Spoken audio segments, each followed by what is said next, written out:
പ്രിയപ്പെട്ട വിദ്യാർത്ഥികളെ,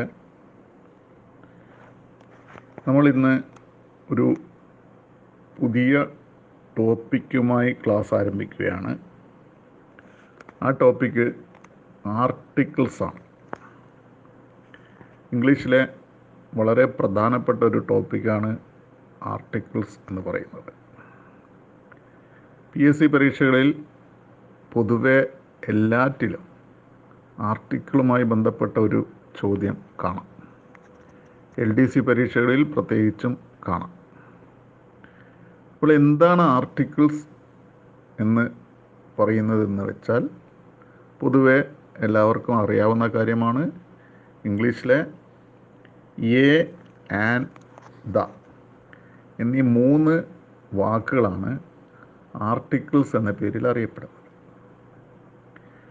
ഇവയെ ഇൻഡെഫിനിറ്റ് ആർട്ടിക്കിൾസ് എന്നും ഡെഫിനിറ്റ് ആർട്ടിക്കിൾ എന്നും രണ്ടായി തരംതിരിച്ചിട്ടുണ്ട്. ഇൻഡെഫിനിറ്റ് ആർട്ടിക്കിൾസ് എന്ന് പറയുന്നത് എ ആൻ എന്നീ 2 വാക്കുകളെയാണ്. ഡെഫിനിറ്റ് ആർട്ടിക്കിൾ എന്ന് പറയുന്നത് ദ എന്ന വാക്കിനെയാണ്. പേരിൽ നിന്ന് തന്നെ ഇവയുടെ ഉപയോഗ രീതി നമുക്ക് മനസ്സിലാക്കാൻ പറ്റുന്നുണ്ട്. ഇവ ഇംഗ്ലീഷിലെ ഡിറ്റർമിനേഴ്സ് എന്ന പേരിൽ അറിയപ്പെടുന്ന വിഭാഗത്തിലാണ് വരുന്നത്. ഡിറ്റർമിനേഴ്സ് എന്ന് പറയുന്നത് ഒരു നൗണിനെ തിരിച്ചറിയാൻ ഉപയോഗിക്കുന്ന വാക്കുകളാണ്. ഡിറ്റർമിനേഴ്സിനെ ജനറൽ ഡിറ്റർമിനേഴ്സ് എന്നും സ്പെസിഫിക് ഡിറ്റർമിനേഴ്സ് എന്നും രണ്ടായി തരംതിരിച്ചിട്ടുണ്ട്. ജനറൽ ഡിറ്റർമിനേഴ്സിൽ വരുന്ന വാക്കുകൾ a an, another, any, both, each, every, either, neither, few, less, enough, more, most, little, some, much, many, several, 1, 2, 3, 4 ഇങ്ങനെയുള്ള നമ്പേഴ്സ് കൂടാതെ നോ എന്ന വാക്കും വരുന്നുണ്ട്. സ്പെസിഫിക് ഡിറ്റർമിനേഴ്സിലാണ് the, this, that, these, those, my, our, your, her, his, its, their എന്നിവ വരുന്നത്. ഈ general determiners എന്ന് പറയുന്നത് ജനറലായ ഒരു ആശയമാണ് കാണിക്കുന്നത്, പൊതുവായ ആശയം, വേർതിരിവൊന്നുമില്ലാതെ. സ്പെസിഫിക് ഡിറ്റർമിനേഴ്സ് എന്ന് പറയുമ്പോൾ അത് പ്രത്യേകമായ ഒരു വേർതിരിവ് കാണിക്കുന്നുണ്ട്. ഒരു പ്രത്യേകമായ വസ്തുവിനെയോ ഒരു പ്രത്യേകമായ അല്ലെങ്കിൽ മനുഷ്യനെയോ അല്ലെങ്കിൽ ജീവിയെയോ ഒക്കെയാണ് കാണിക്കുന്നത്. അപ്പോൾ ഈ ഇൻഡെഫിനിറ്റ് ആർട്ടിക്കിൾസ് ദ, ഇത് രണ്ടാണ് ഡിറ്റർമിനേഴ്സിൽ നമുക്കിപ്പോൾ പഠിക്കാനുള്ളത്. ഇവയെക്കുറിച്ച് പറയുമ്പോൾ ഇൻഡെഫിനിറ്റ് ആർട്ടിക്കിൾസ് എന്ന് പറയുന്നത് നമുക്ക് നിശ്ചയമില്ലാത്ത കാര്യങ്ങളെക്കുറിച്ച് അല്ലെങ്കിൽ നിശ്ചയമില്ലാത്ത ഒരു വസ്തുവിനെക്കുറിച്ചോ ജീവിയെക്കുറിച്ചോ പറയുമ്പോൾ ഉപയോഗിക്കുകയും, ഡെഫിനിറ്റ് ആർട്ടിക്കിൾ എന്ന് പറഞ്ഞാൽ നമുക്ക് നിശ്ചയമുള്ള ഒരു വസ്തുവിനെയോ ജീവിയെക്കുറിച്ച് പറയുമ്പോൾ ഉപയോഗിക്കുകയും ചെയ്യുന്നു. അപ്പോൾ എ അല്ലെങ്കിൽ ആൻ എന്ന് ഉപയോഗിച്ച് കഴിഞ്ഞാൽ അവിടെ സംഭവിക്കുന്നത് അതായത് ആ വസ്തു അല്ലെങ്കിൽ ആ മനുഷ്യൻ അല്ലെങ്കിൽ ആ ജീവി ഏതാണെന്ന് നമുക്ക് തിരിച്ചറിയാൻ കഴിയില്ല. നമുക്ക് തിരിച്ചറിയാൻ കഴിയുന്ന ഒരു വസ്തുവിനെക്കുറിച്ച്, ഒരു ജീവിയെക്കുറിച്ച് അല്ലെങ്കിൽ ഒരു മനുഷ്യനെക്കുറിച്ച് പറയുകയാണെങ്കിൽ അവിടെ നമ്മൾ ദ ഉപയോഗിക്കണം. അപ്പോൾ ഈ കാര്യം ഓർമ്മിക്കുക. എവിടെ നമുക്കൊരു സ്പെസിഫിക്കായിട്ട് ഒരു കാര്യം ഒരു നൗണ് മനസ്സിലാക്കാൻ കഴിയുന്നുവോ ആ നൗണിന് മുമ്പിൽ ദ ഉപയോഗിക്കുന്നു. നമുക്ക് സ്പെസിഫിക്കായിട്ട് മനസ്സിലാക്കാൻ പറ്റില്ല, ജനറലായിട്ടാണ് മനസ്സിലാക്കാൻ പറ്റുന്നതെങ്കിൽ അവിടെ നമ്മൾ ഉപയോഗിക്കുന്നത് എ അല്ലെങ്കിൽ ആനാണ്. അപ്പോൾ അങ്ങനെ പറയുമ്പോൾ നമ്മൾ എ ഗേൾ ഹെൽപ്ഡ് മീ എന്നാണ് പറയുന്നതെങ്കിൽ ഒരു പെൺകുട്ടി എന്നെ സഹായിച്ചു. അപ്പോൾ ഇവിടെ ഉദ്ദേശിക്കുന്നത് ഏതോ ഒരു പെൺകുട്ടിയാണ്. ഈ ഞാൻ ഒരു പെൺകുട്ടി എന്നെ സഹായിച്ചു എന്ന് പറയുമ്പോൾ കേൾക്കുന്ന നിങ്ങൾക്ക് ഈ പെൺകുട്ടി ആരാണെന്ന് തിരിച്ചറിയാൻ പറ്റില്ല. അപ്പോൾ ഇവിടെ ഏക്ക് ഏതോ ഒരു പെൺകുട്ടി എന്ന അർത്ഥത്തിലാണ് നമ്മൾ ഒരു എന്ന് ഉപയോഗിക്കുന്നത്. ഇവിടെ വൺ ഗേൾ എന്ന് ഉപയോഗിക്കുന്നില്ല. വൺ ഉപയോഗിക്കുമ്പോൾ എണ്ണത്തെ കാണിക്കാൻ വേണ്ടി വൺ ഗേൾ നമ്മൾ എണ്ണത്തെ കാണിക്കുമ്പോൾ നമ്മൾ വൺ എന്നാണ് ഉപയോഗിക്കേണ്ടത്. 1 2 3 എന്ന് ഉപയോഗിക്കണം. എണ്ണത്തെ അല്ല ഇവിടെ കാണിക്കുന്നത് എങ്കിൽ നമ്മൾ എ ഗേൾ എന്നാണ് പറയുക, ഏതോ ഒരു പെൺകുട്ടി. അതേസമയം ദ ഗേൾ ഹെൽപ്ഡ് മീ എന്നാണ് പറയുന്നതെങ്കിൽ അത് ഏതോ ഒരു പെൺകുട്ടിയല്ല, ഏതോ ഒരു പെൺകുട്ടി അല്ല. അങ്ങനെ ഞാൻ പറയുമ്പോൾ ആ പെൺകുട്ടി ആരാണെന്ന് നിങ്ങൾക്ക് മനസ്സിലാക്കാൻ പറ്റും. ആ പെൺകുട്ടിയെക്കുറിച്ച് നേരത്തെ ഒരു പരാമർശം നടത്തിയിട്ടുണ്ടാകും. അങ്ങനെയായിരിക്കും പിന്നീട് നമ്മൾ ദ ഉപയോഗിക്കുന്നത്. My brother is writing A novel എന്ന് പറയുമ്പോൾ ഏത് നോവലാണെന്നൊന്നും നമുക്കറിയില്ല. ഏതോ ഒരു നോവൽ എഴുതുന്നുണ്ടെന്നേ അന്ന് കേൾക്കുന്ന ആൾക്ക് മനസ്സിലാവുകയുള്ളൂ. എന്നാൽ my brother is writing the novel എന്ന് പറയുമ്പോൾ ആ നോവൽ ഏതാണെന്ന് കേൾക്കുന്നയാൾക്ക് വ്യക്തമായി മനസ്സിലാവും.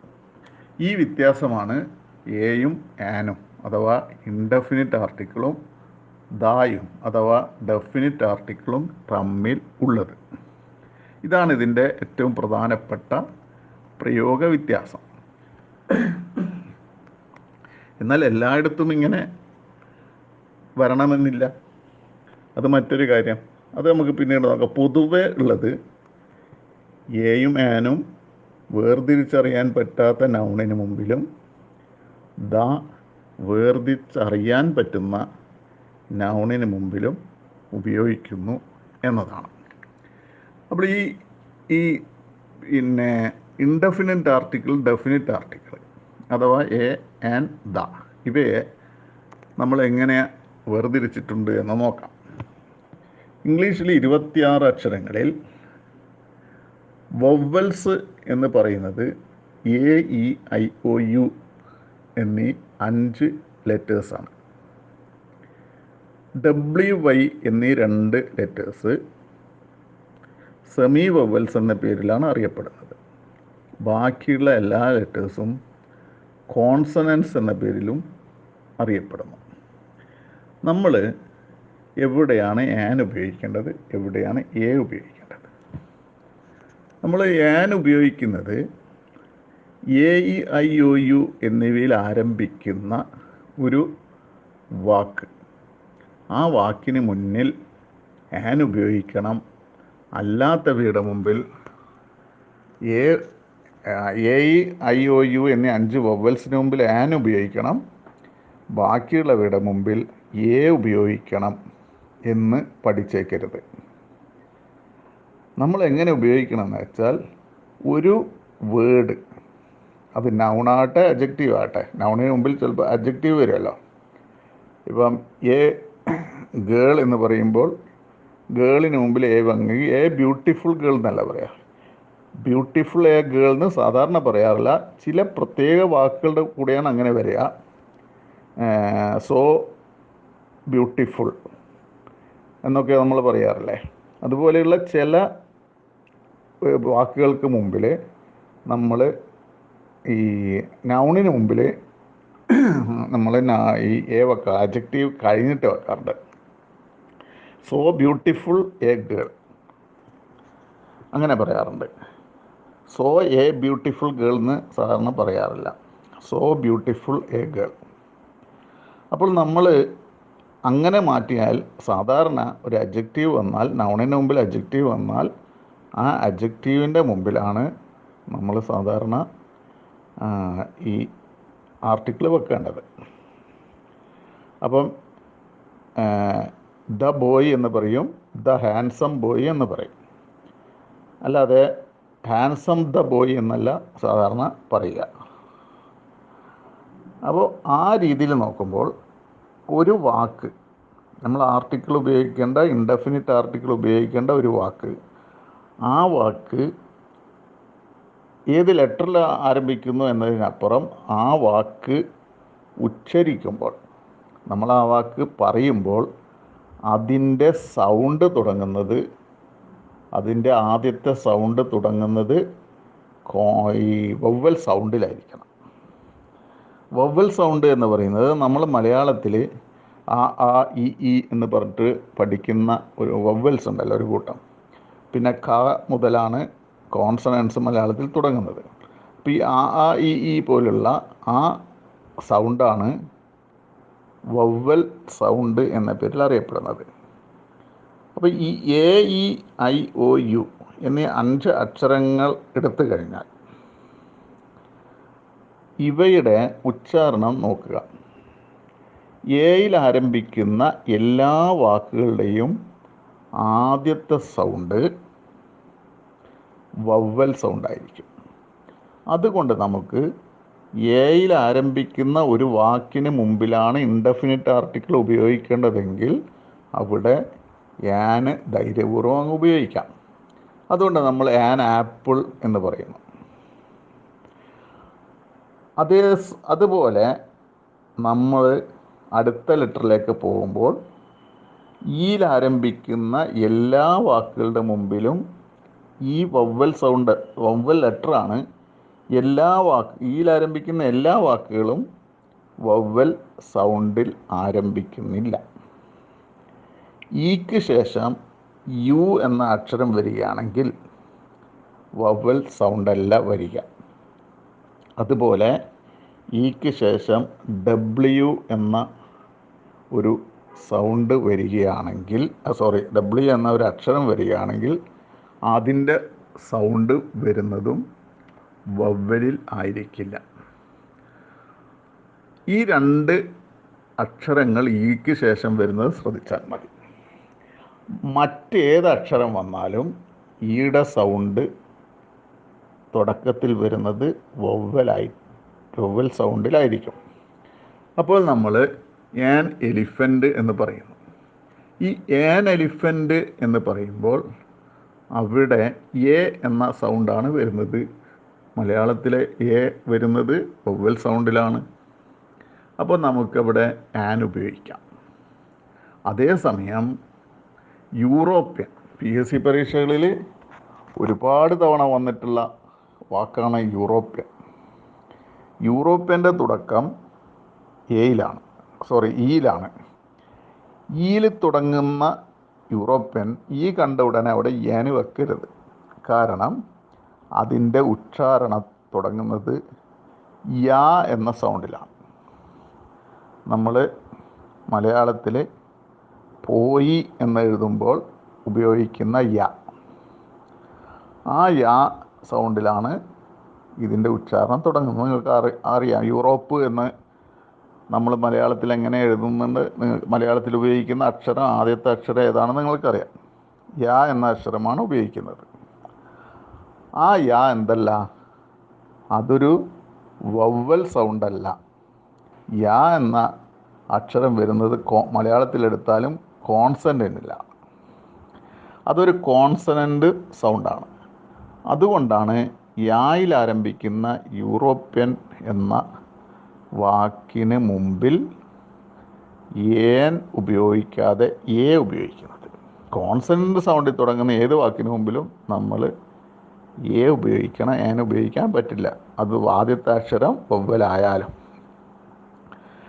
യൂറോപ്യൻ പോലെ, യൂക്കാലിപ്പിറ്റ്സ് പോലെ ഉള്ള യൂനക്ക് എന്നൊക്കെയുള്ള വാക്കുകളുണ്ടെങ്കിലും സാധാരണ പരീക്ഷയിൽ പ്രത്യക്ഷപ്പെട്ടിട്ടുള്ള വാക്ക് ആണ്, ഒരുപാട് തവണ പരീക്ഷയിൽ വന്ന വാക്കാണ് യൂറോപ്യൻ. ഇംഗ്ലീഷിൽ വേറൊരു വാക്കും യുയിൽ തുടങ്ങുന്ന വേറൊരു വാക്കും ഇല്ലാത്തത് പോലെയാണ് PSC എപ്പോഴും ഈ യൂറോപ്പിനെ കുറിച്ച് ചോദിക്കുന്നത്. യൂനക്ക് പോലെയുള്ള ചില വാക്കുകൾ ഇടയ്ക്ക് വന്നിട്ടുണ്ടോ എന്നൊരു സംശയമുണ്ട്. പിന്നെ EWE എന്ന് പറഞ്ഞിട്ടൊരു വേർഡുണ്ട്. EWER എന്ന് പറഞ്ഞിട്ട് വേറൊരു വാക്കുണ്ട്. ഇംഗ്ലീഷ് ഡിക്ഷണറി സാധാരണ ഈ 2 വാക്കുകളേ ഉള്ളൂ. അതിൽ EWER, യുവർ എന്നുള്ള വാക്ക് ഇപ്പോൾ സാധാരണ ഉപയോഗിക്കാത്തൊരു വാക്കാണ്. എന്നാൽ EWEU എന്നുള്ള വാക്ക് ഉപയോഗിക്കുന്നൊരു വാക്കാണ്. അത് ഈ പെണ്ണാട് എന്ന അർത്ഥത്തിൽ ഉപയോഗിക്കുന്നൊരു വാക്കാണ്. അത് പരീക്ഷയിൽ വന്നിട്ടുണ്ട്. പക്ഷെ അത് ഈ AN ഉപയോഗിക്കുന്നിടത്തല്ല വന്നതെന്നാണ് എൻ്റെ ഓർമ്മ. അത് ഈ ഫെമിനിൻ ജെൻഡറും അതുപോലെ മസ്കുലിൻ ജെൻഡറും അതുമായി ബന്ധപ്പെട്ട ഒരു ചോദ്യത്തിലാണ് വന്നതാണെന്ന് ഓർമ്മ. യുവിൻ്റെ എതിർ ജെൻഡർ, ഓപ്പോസിറ്റ് ജെൻഡർ വരുന്നത് റാം എന്നുള്ള RAM റാം എന്നുള്ള വേർഡാണ്. അപ്പോൾ അതിലാണ് ഈ ചോദ്യം വന്നതാണ് എൻ്റെ ഓർമ്മ.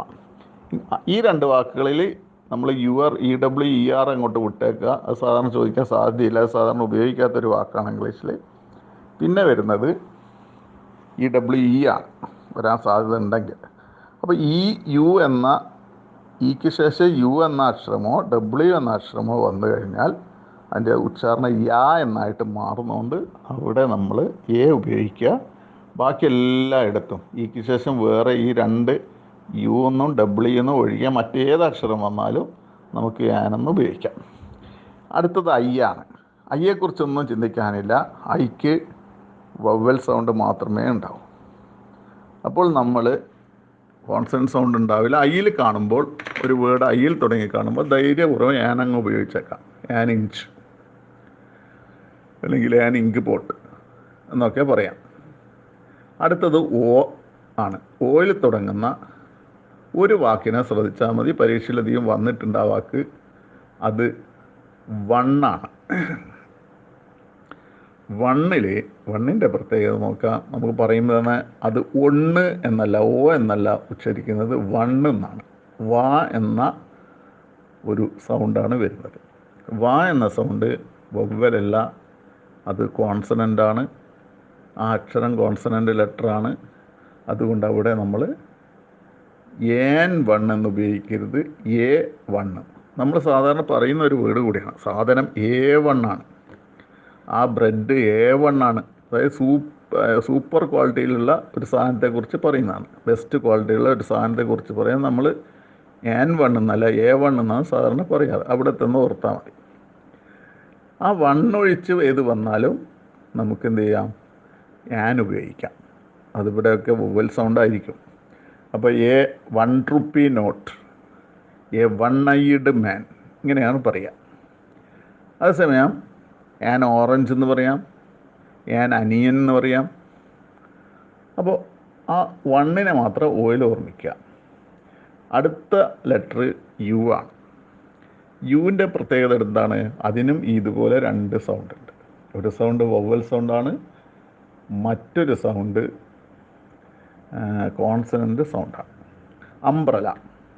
അംബ്രലയുടെ ആ എന്ന സൗണ്ട് വവ്വലാണ്, അതുകൊണ്ട് ഞാൻ ഉപയോഗിക്കുന്നു. നമുക്ക് സുപരിചിതമായ മറ്റൊരു വാക്കാണ് അമ്പയർ. ക്രിക്കറ്റ് കളിയിൽ സാധാരണ നമ്മൾ റഫറി എന്നല്ല പറയുന്നത്, അമ്പയർ എന്ന് പറയും. ആ അമ്പയറിലെ ആ എന്നുള്ള സൗണ്ട്. അപ്പോൾ ആ എന്ന സൗണ്ടിലാണ് തുടങ്ങുന്നതെങ്കിൽ അവിടെ നമുക്ക് അത് കോൺസണൻ്റ് സൗണ്ട് അല്ലാത്തത് കൊണ്ട്, വവ്വൽ സൗണ്ട് ആയതുകൊണ്ട് ഞാൻ ഉപയോഗിക്കാം. ആയിൽ തുടങ്ങാതെ യാ എന്ന, നമ്മൾ നേരത്തെ യൂറോപ്യൻ്റെ കാര്യത്തിൽ പറഞ്ഞ പോലെ യായിൽ തുടങ്ങും. യായിൽ തുടങ്ങിയാണെങ്കിൽ അവിടെ നിങ്ങൾ എന്ത് ഉപയോഗിക്കരുത്, ഞാൻ ഉപയോഗിക്കരുത്. അവിടെ ഉപയോഗിക്കേണ്ടത് എന്താണ്? ഞാൻ ഉപയോഗിക്കാതെ A ഉപയോഗിക്കേണ്ടി വരും.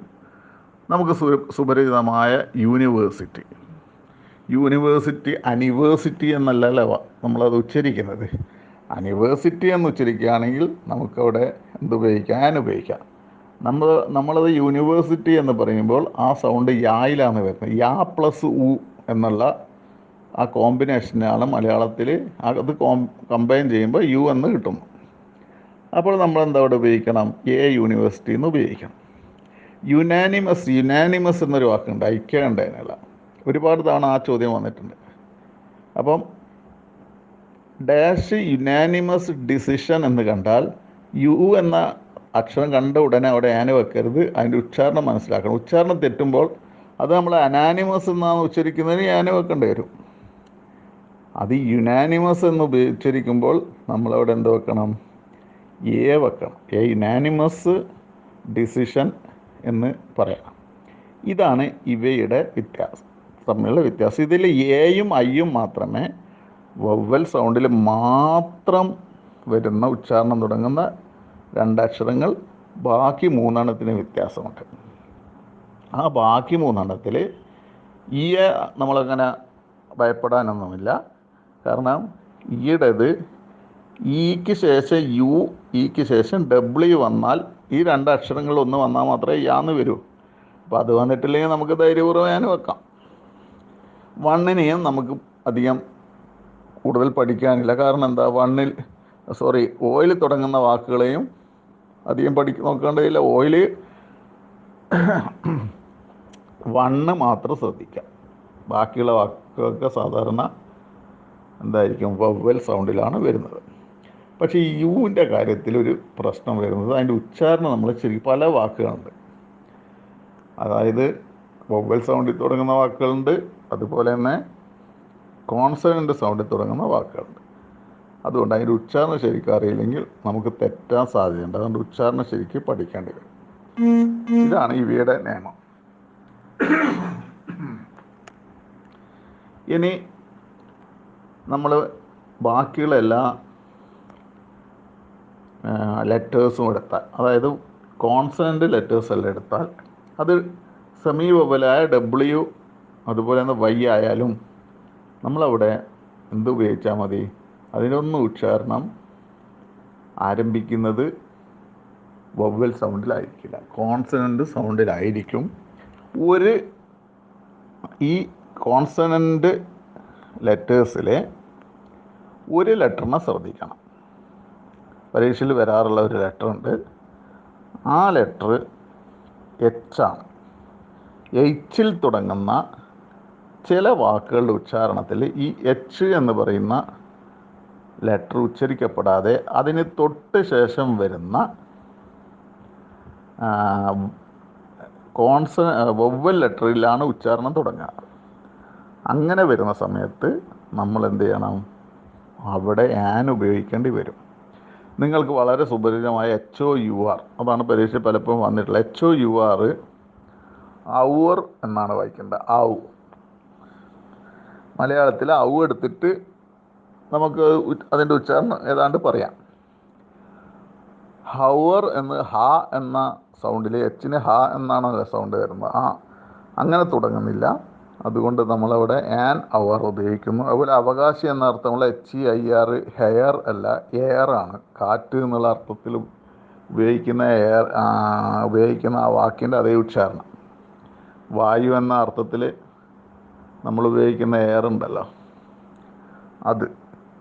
അപ്പോൾ അവിടെയും നമ്മൾ ഉച്ചാരണം തുടങ്ങുന്നത് കൊണ്ട് ആന് വെക്കണം.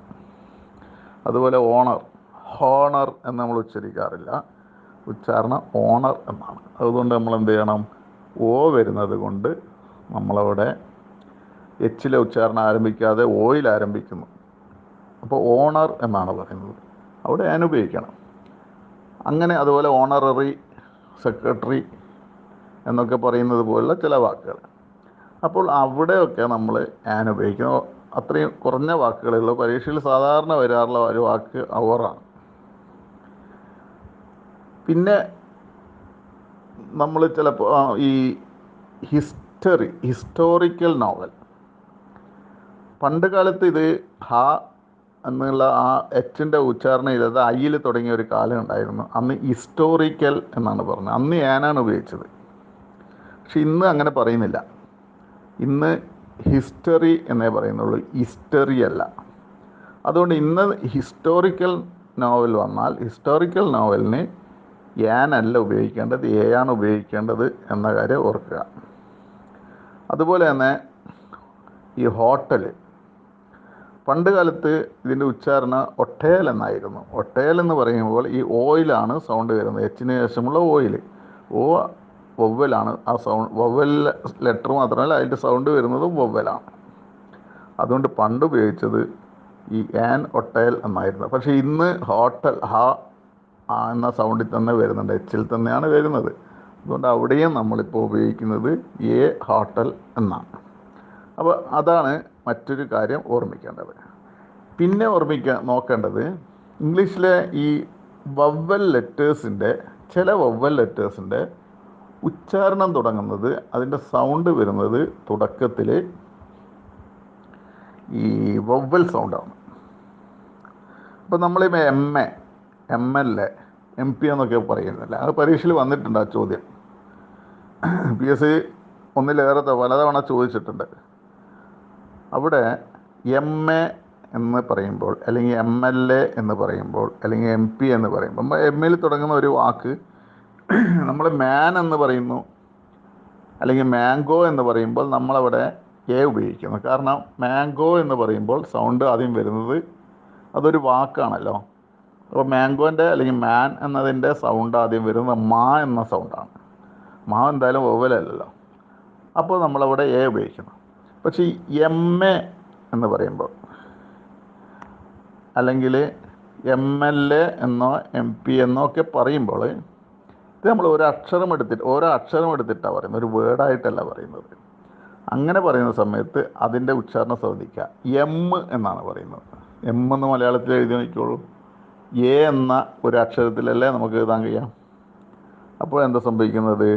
അത് വവ്വലാണ് സൗണ്ട്. അതുകൊണ്ട് ആൻ എം എന്ന് പറയണം. അതുപോലെ തന്നെ ആൻ MP എന്ന് പറയണം, ആൻ MLA എന്ന് പറയണം. ഇത്തരത്തിലുള്ള മറ്റു വാക്കുകൾ ഇംഗ്ലീഷിലെ മറ്റ് അക്ഷരങ്ങൾ consonant letters F, H, L, M നമ്മൾ പറഞ്ഞു, N, R, S, X എന്നിവയാണ്. ഇപ്പോൾ FIR എന്ന് പറയുമ്പോൾ F, A എന്നല്ല വരുന്നത്. അപ്പോൾ ഞാൻ FIR എന്ന് പറയണം. HMT വാച്ച് എന്ന് പറയുമ്പോൾ H എന്ന് പറയുന്ന സൗണ്ടിന് A ആണ് ഉപയോഗിക്കേണ്ടതെന്ന് തോന്നരുത്. H എന്ന സൗണ്ട് ലെറ്റർ ഉള്ളതുകൊണ്ട് അവിടെയും നമ്മൾ എന്ത് ഉപയോഗിക്കണം? അവിടെയും നമ്മൾ ആൻ ഉപയോഗിക്കണം. അതുപോലെ LDC, L എന്നല്ല വരുന്നത്, എല്ലിൻ്റെ A ആണല്ലോ. ഇപ്പോൾ LDC, ആൻ LDC എക്സാമിനേഷൻ എന്ന് പറയേണ്ടത് ആൻ LDC എക്സാമിനേഷൻ, അല്ലാതെ LDC എക്സാമിനേഷൻ എന്നല്ല. അതുപോലെ MP ആയാലും NOC, അതുപോലെ പിന്നെ R വരുമ്പോൾ, S വരുമ്പോൾ, X വരുമ്പോഴൊക്കെ, പിന്നെ എക്സ്റേ എന്ന് പറയുന്നു നമ്മൾ, എക്സ്റേ റിപ്പോർട്ട് എന്നൊക്കെ പറയുമ്പോൾ നമ്മൾ ഉപയോഗിക്കേണ്ടത് അവിടെയൊക്കെ ആൻ ഉപയോഗിക്കണം. അപ്പോൾ ഈ F, H, L, M, N, R, S, X എന്നീ വാക്കുകളെ നമ്മളൊന്ന് ഓർമ്മിക്കുക. അപ്പോൾ നമുക്ക് പിന്നെ നോക്കേണ്ടത്, നമ്മൾ പഠിക്കേണ്ടത് ഈ A ഉപയോഗിക്കുന്നത് അല്ലെങ്കിൽ ആൻ ഉപയോഗിക്കുന്നത് കൗണ്ടബിൾ നൗണിൻ്റെ കൂടെ മാത്രമായിരിക്കണം. എണ്ണാൻ കഴിയുന്ന ഒരെണ്ണം എന്ന അർത്ഥമാണല്ലോ, ഒരു എന്നല്ല നമ്മൾ പറയുക. ഗേൾ ഹെൽപ്ഡ് മീ എന്ന് പറഞ്ഞാൽ ഒരു പെൺകുട്ടി എന്നെ സഹായിച്ചു എന്നല്ലേ. അപ്പോൾ ഈ ഒരു എന്ന അർത്ഥം വരുന്ന ഒരു വാക്കാണ് A. അവിടെ നമ്മൾ എന്ത് ഉപയോഗിക്കണം? കൗണ്ടബിൾ നൗണായിട്ട് വരുന്ന സിംഗുലറാണ് അതിൽ ഉപയോഗിക്കേണ്ടത്. അതൊക്കെ നിങ്ങൾക്ക് പൊതുവെ അറിയുന്നതാണ്. A ബോയ് എന്നേ പറയാൻ പറ്റൂ, A ബോയ്സ് എന്ന് പറയാൻ പറ്റില്ല. A ഗേൾ എന്ന് പറയാം, A ഗേൾസ് എന്ന് പറയാൻ പറ്റില്ല. A ബുക്ക് എന്ന് പറയാം, A ബുക്സ് എന്ന് പറയാൻ പറ്റില്ല. A കാർ എന്ന് പറയാം, A കാർസ് എന്ന് പറയാൻ പറ്റില്ല. എന്നാൽ അൺകൗണ്ടബിൾ നൗൺ എന്ന് പറഞ്ഞിട്ട് മറ്റൊരു വിഭാഗം നൗൺസ്, എണ്ണാൻ പറ്റാത്തതിൽ വരുന്നത് ഞങ്ങൾക്ക് അറിയാവുന്നതുപോലെ milk, ink, advice, air, darkness, mathematics, news, gold, information, ഇങ്ങനെ കുറേ വാക്കുകളുണ്ട്. നമ്മൾ ഈ അൺകൗണ്ടബിൾ നൗണിൻ്റെ മുമ്പിൽ ഉപയോഗിക്കാൻ പാടില്ല. A മിൽക്ക് എന്ന് പറയാൻ പറ്റില്ല, ഒരു പാൽ എന്ന് പറയാൻ പറ്റില്ല. A ഗ്ലാസ് ഓഫ് മിൽക്ക് എന്ന് പറയാം, A കപ്പ് ഓഫ് മിൽക്ക് എന്ന് പറയാം, അല്ലാതെ A മിൽക്ക് എന്ന് നമുക്ക് പറയാൻ പറ്റില്ല. എന്നാൽ ഇവിടങ്ങളിലൊക്കെ, അതായത് സിംഗുലർ നൗണായ കൗണ്ടബിൾ നൗണായാലും അത് സിംഗുലർ ആയിക്കോട്ടെ, പ്ലൂറൽ ആയിക്കോട്ടെ, ബോയ് ആയിക്കോട്ടെ, ബോയ്സ് ആയിക്കോട്ടെ, അൺകൗണ്ടബിൾ നൗണായാലും അത് മിൽക്കാട്ടെ, ഇങ്കാട്ടെ, അഡ്വൈസ് ആട്ടെ, എന്തും ആട്ടെ, എല്ലായിടത്തും ഉപയോഗിക്കാൻ പറ്റുന്ന വാക്ക് ആർട്ടിക്കിൾസിൽ ദായാണ്. നമുക്ക് ദ ബോയ് എന്ന് പറയാം, ദ ബോയ്സ് എന്ന് പറയാം, അതുപോലെ ദ മിൽക്ക് എന്നും പറയാം. അപ്പം ഇത്രയും കാര്യങ്ങൾ നിങ്ങൾ ഇന്ന് പഠിച്ചു വെക്കുക. ഇനി നമ്മൾ മറ്റ് ഉപയോഗങ്ങളാണ് ഇതിനെക്കുറിച്ച് പഠിക്കേണ്ടത്. അത് നമുക്ക് അടുത്ത ക്ലാസ്സിൽ പഠിക്കാം.